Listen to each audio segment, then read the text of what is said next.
Hello, this is the Mid-Musings podcast, the podcast that focuses on everyday issues, illnesses, and disabilities that affect everyday people. Find us anywhere you listen to your podcast and on Instagram, Facebook, Twitter, Tumblr, and YouTube at Mid-Musings.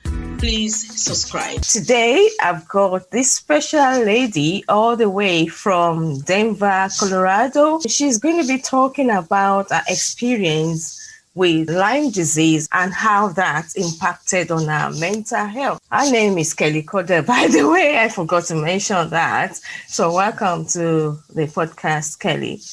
Thank you so much. I'm excited to be here and help shed some light on illness and how much Lyme, mold, and other chronic diseases really do impact mental health. So thank you. Thank you so much. Yes, it's always great to talk about how strange things that we are not even aware of impact on us and then affect our health and well-being. As just a bit of background, can you just tell us more about you and what you do? Yeah, so I was diagnosed with Lyme disease about 4 years ago, and I have since overcome it and recovered, thank goodness. I had Lyme for a very long time, and I did not know it. So I was sick. I had a ton of mental problems for years, a decade. And I really had no idea why. I knew I was different. I knew something was wrong, but I never had a name for it. And I never really understood that there was something I could do to fix it. So I now work with a support group. We have a couple of patient portal websites that we offer free resources for people who are sick and who are dealing with illness to really help teach that physical illness and mental illness are very much connected, and there is something that you can do about it to heal. You know, I also think it's important to talk about how challenging it is to be a chronic illness patient. Nobody wants to not feel good and to have to cancel and, you know, to be flaky or to not have enough energy to go do things. And unfortunately, it's very lonely to be chronically ill. So that's why I'm here. Thank you so much. Yes, I appreciate even people who are not chronically ill to go through tough times. So it must have been tougher for you being a chronically ill patient and not even knowing what the nature of the illness is. I just want to understand, when was the moment that you realized that something was not right?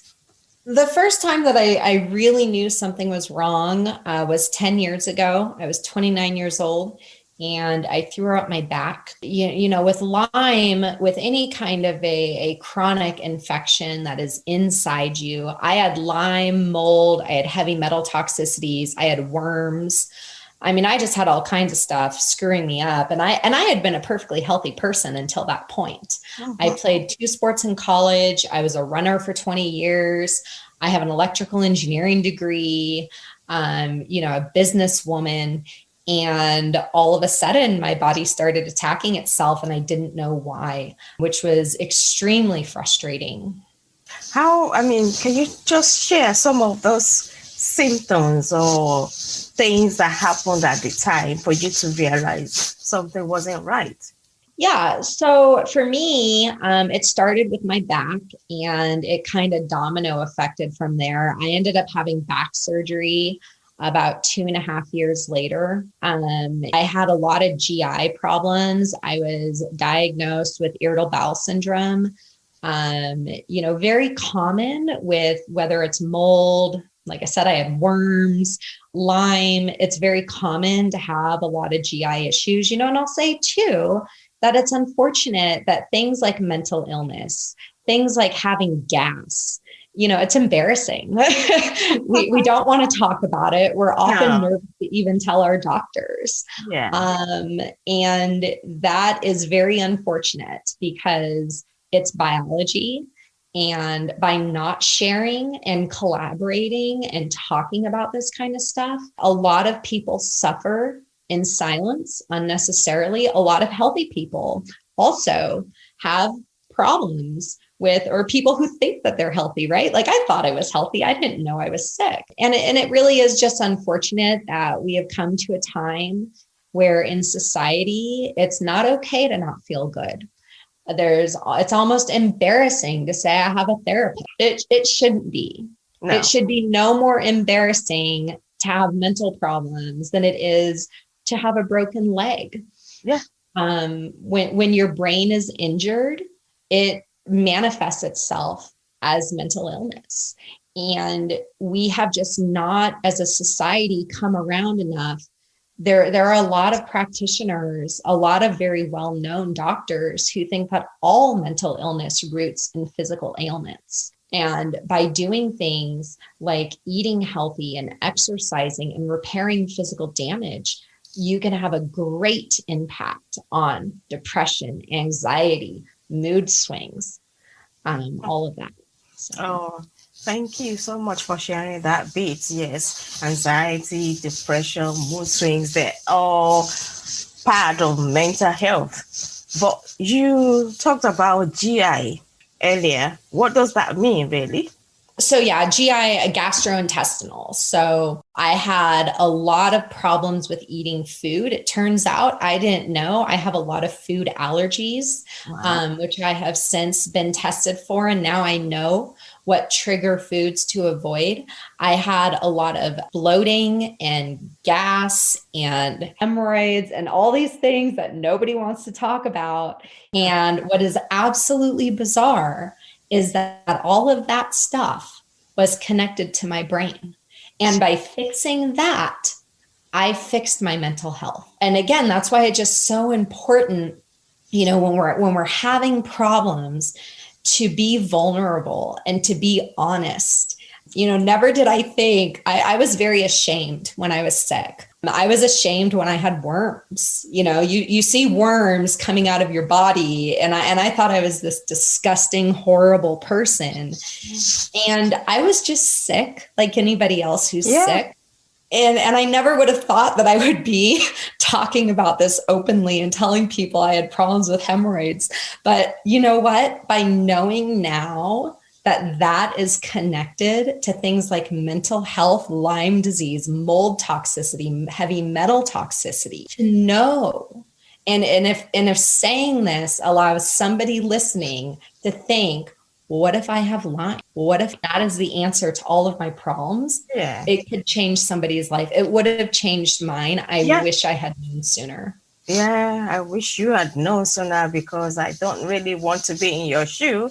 Really, going through all of that, all the things you've stated. But let's talk about those things that you said you were allergic to, that you weren't aware of. What were they? Can you share some of them? Yeah. So like I said, I have I've completely changed my life. I think that's a big part of this too. A lot of people go to doctors and they kind of put the responsibility on them instead of taking ownership for yourself.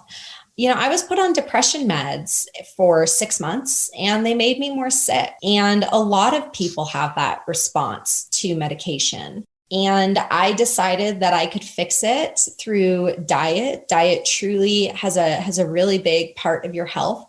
I no longer eat any processed foods. I personally tested for food allergies, so I avoid a lot of things, gluten, dairy, potatoes, tapioca, corn, which again is not fun. I wouldn't tell people go do this because it's joyous, but you know what? It makes me happy and it makes me feel good. So it is absolutely worth it to make those kinds of changes. Of course. Knowing what triggers something bad in you and avoiding those things, that's the ultimate. If it makes you well and it improves your mental health as well, then go for it. Yeah, nobody's going to say, because you're not eating dairy, you're not eating potatoes, you're not eating tapioca. There's a lot more food that can be eaten But could you share some of the things that you now eat and how those impact on you now? Yeah. So, I'll start with saying even our food now has a lot of toxins in it. So when I say things like mold, when I first heard that, I thought it was silly. I thought, what, do I have like a tree growing inside my lungs? Like that's nonsense. A lot of food is moldy. And actually, that's why I avoid corn. A lot of corn is moldy. Peanuts, coffee is very moldy, coffee beans. So I buy toxin-free coffee beans. I buy all organic produce because pesticides are very toxic. They're not healthy for us. A lot of personal care products now also, I just have to bring that in. You look at an ingredient label on hand lotion and it has gluten in it. I mean, it's absolutely ridiculous. Oh. It's so important for people to be aware of that as well. And yes, a lot of food that we eat are just polluted, contaminated with so many things. But it's life. But also we need to know that some of these things actually affect our wellness. So that's why we're talking about this today. Absolutely. And, limiting your toxic content of your products and your food, it can absolutely affect your mental health. And I mean, I can tell you, I was very, very depressed and sad and miserable for an extremely long period of time, for years. And if you would have told me back then, I probably would have thought it was silly. But if I can appeal to anyone listening, I truly do mean it. When you change your health and you change your physical body, you change your mind. There are some really good books. You can read about SPECT scans, show actual physical quantitative scans of blood flow to the brain. And when you have an infection or you have toxins built up in your system, you don't get the amount of blood in your brain. And that makes you feel like crap. And it makes you depressed and sad and angry and miserable. I mean, I had people tell me that I had bipolar tendencies when I was really sick. Now, of course, I didn't see it, but friends of mine have told me that. And, you can have extremely big symptoms from things as silly as toxic perfume or hand lotion or pesticides on your food. It is amazing the effect that kind of stuff can have. Oh, thank you. What are the resources that helped you to get through this period at the time? Yeah. So for me, a lot of it, I mentioned before, I'm an engineer. I'm a very scientific person. And I grew up thinking that mental illness was a weakness and not something to admit or talk about. You have to be tough. For me, a lot of it was really just realizing that this is out of my control. It is a physical manifestation that is showing up symptomatically as mental problems.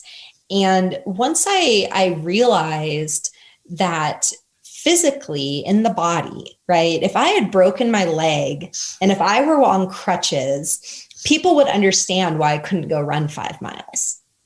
And I effectively had the same problem just in my brain. It was broken. And even though nobody could see it, it was real. And once I accepted that, not only do I have quantitative reason to decide that, yes, I have physical brain damage. What do you do when you break your leg? You wear crutches, you put on a cast, and you fix it. Yes. So what did I realize? When I realized my brain was broken, I can fix this. I can do this. I can make it better. And that's what I did. All right. Thank you. So how did you make it better?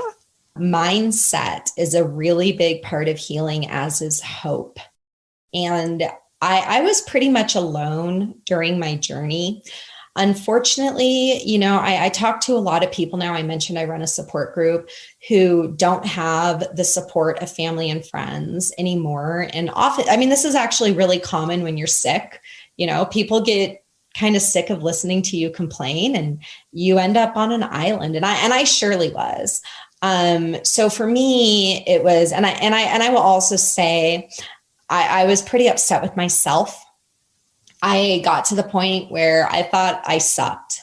And I reminded myself of that a lot, about just what a horrible, dismal, terrible person I had become.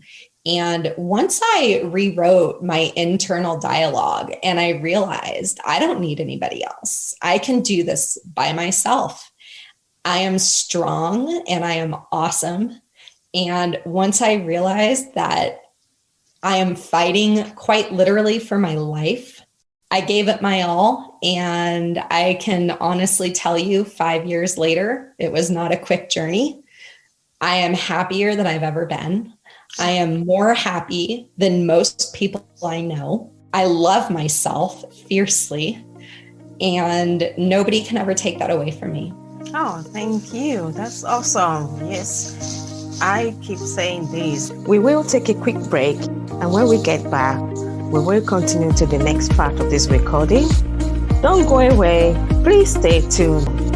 For help and support on dealing with cancer issues in the UK, you can contact Macmillan Cancer Research Organization. They are available on 0808 808 0000 or 0808 239 2000. Or you can chat to a specialist on their website, which is www.macmillan.org.uk. And for myeloma cancer, you have the Myeloma Foundation, which is available on 0800 980 3332. And in the US, you have the American Institute for Cancer Research. They are available on 1800 843 8114. Only you have the power to fix yourself. Only you have the power. You understand yourself. You know what's going on inside of you. And you are the only one who knows what is right or what is wrong with you at any point in time. Yeah. So, and I love that you say that, because, so many doctors told me I was faking it. My friends, my family would say, Kellie, there's no way that this or that is wrong with you. And you absolutely just nailed it. You know yourself better than anybody. Yeah. If you know that something is not right, that this is not you, I almost felt like there was like an alien inside me. Like I knew that this wasn't Kellie, and I had to believe it myself first. And, I had to fight for myself. It wouldn't have worked to have tried if somebody else was encouraging me. It was too hard. There's no way I would have gotten through it, but I knew that I could. And I knew that I could be better. And I heard of a handful of people out there like who I am now, and the reason why I'm doing this now, who did it and who got better. And I thought, I'm going to be that person. And here I am. Oh, thank you. Yeah, you mentioned a support group that you had earlier. Can you talk about that support group and how they helped you through this period as well? Yeah, I helped found the support group. It did not exist when I was sick. Oh, that's awesome. Thank you. Yeah. So, for me, a big part of my journey was recognizing that because of my struggle, I can help other people not have to endure what I endured as bad. So I met up with a couple of really awesome, giving people who are in the same position I was. We had gotten through this horrible illness and we'd come out the other side. And we now have a support group with the intention of helping other people physically, mentally. I mean, when you're sick, Lyme affects everything. The most common misdiagnoses of what is actually Lyme disease: chronic fatigue syndrome, MS, ALS, fibromyalgia, Raynaud's, arthritis. So those are the types of symptoms. And there are a lot of people who even think Lyme can cause Alzheimer's, dementia. So, those are the types of symptoms that people who are sick are having, and the doctors are labeling it with a name. And unfortunately, they're often telling people there is no answer. You're going to be stuck with this for the rest of your life. And let me tell you, as someone who's been through it, there is an answer. I don't take any medication. I am fine. So our Facebook group is called Lyme Conquerors, Mentoring Lyme Warriors. And I am very happy to announce we just launched 2 free websites for people who are sick, lymefriends.com and lymestream.com. There are tons of resources there, things that we wish we had available when we were sick. We do 2 live support group calls a month to answer people's questions and just really share what helped us get better. And also, like I said, hope is a really big thing. I got better. I did it. And I was in the bottom of the darkest hole you could ever imagine. And I'm fine. Oh, thank you. Yeah. I really appreciate you launching that website to help others that have been in the same situation as you. And it's so nice to hear that people are paying things forward. That's why I call it paying it forward. You don't want somebody to go through the same things that you experience. So you do something positive to make a change. That is so awesome. So how has the website been so far, and how has the support group? How have you fared so far? Yeah. So, I can honestly say, as somebody who was sick for a decade with very little support, a lot of confusion, education goes so far. And one of the biggest problems with being sick, like I said, people kind of stop listening and you kind of get stuck where you don't have the vocabulary to effectively communicate how you feel. You might be looking for answers, but you don't even know the question. The real thing that we try to do with our support group is to provide the answers, but to also help guide the questions of the types of things that you can do to help yourself and to share the knowledge that we've gained. I mean, there were things I mentioned. I was sick for 10 years. There were things I learned in that 7th or 8th year, like detoxing. And, when you have a bunch of toxins in your body, you have brain inflammation. When you lower your blood inflammation, which affects your brain, you mentally start feeling better. And no one had ever talked about detoxing in a serious way. I had heard about things like a juice cleanse, but it sounded silly. But when you talk about actual toxic detoxing, it's amazing how many people have toxins now just because of the environment that we all live in. We all breathe in smog all the time. There's a lot of EMF from our cell phones all around us that causes a lot of physical damage inside our bodies, a lot of inflammation. And like I said, the food that we're eating, the water that we're drinking often has a lot of extra toxins in it. And by detoxing, it's so important. It makes you feel so much better within days. It's one of the few treatments that within days, you will have a recognizable difference in your day-to-day life.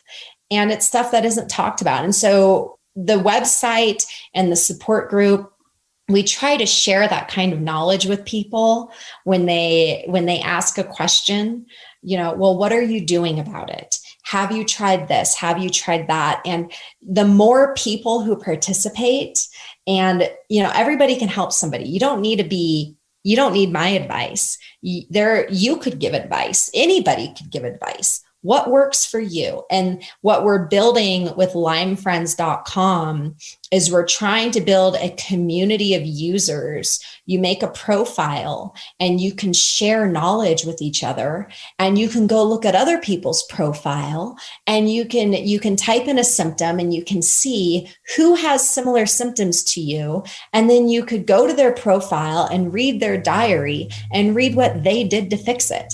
The more people who are utilizing the program, the more we are all going to benefit. And so that's what we're trying to build. We're trying to build a community.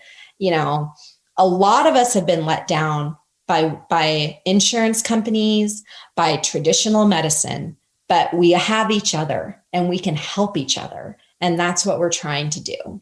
Oh, thank you so much for sharing that. It's amazing. And I really hope that the support group and even the website and all the information you're putting out there helps other people. So that is so great. And it's been so awesome having you share all these resources with us. The last question I want to ask is just, how are you now with your mental health? Where are you at now? I'm fantastic. Like I said, I am happier than most people I know. I'm going to be 40 this year. Yay. And a lot of people get, nervous about that, or they're worried about the fact that they have 10 gray hairs or a whisker here or there or a wrinkle on their eye. And I just laugh. Like, those things that most people get bothered by and hampered by, it's just so insignificant compared to what I have been through. I can honestly say that Lyme is the best and worst thing that ever happened to me. I now, I'm 40, right? I'm going to live another 50 years, and I have 50 years of joy and happiness. Literally every single morning that I get out of bed and nothing hurts, I smile, because that's a gift. When I walk my dog, I often pause and look at the blue sky, and I'm just so happy. Love it. Yeah.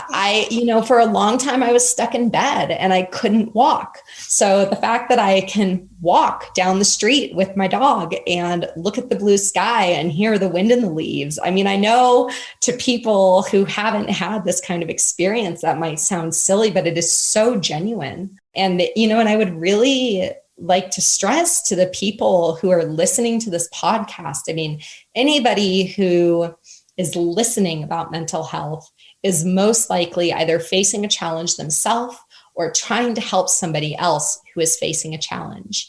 And I would really just like to say that getting through it, coming out the other end, there's nothing as gratifying.